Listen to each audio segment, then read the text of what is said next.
You've heard of Rosie the Riveter? At one point in the war, they were turning one of these things out every 12 hours. Each one of these is a separate rivet. We drill a hole and place a rivet. Once they're all riveted together as a unit, it becomes quite strong. Right now, it's not; these two pieces aren't even riveted in place, and yet you've got quite a bit of strength.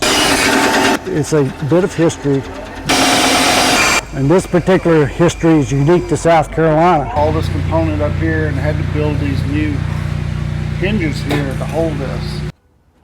You can see the corrosion that occurred there, and although we're not going to fly this aircraft, cosmetically it didn't look good. Also, we had damage to our rib 1 and rib 2 here during the actual accident when it ditched in the lake in Lake Greenwood.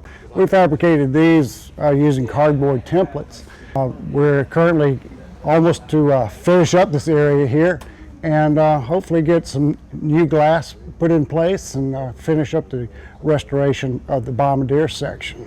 We actually have the original manuals from World War II for this that show you how to rebuild some of the pieces as if it were wartime. You had to reconstruct the pieces. We got the period correct instruments to put back in the cockpit of this. These are in the same configuration of what this aircraft was like when it went down in the lake.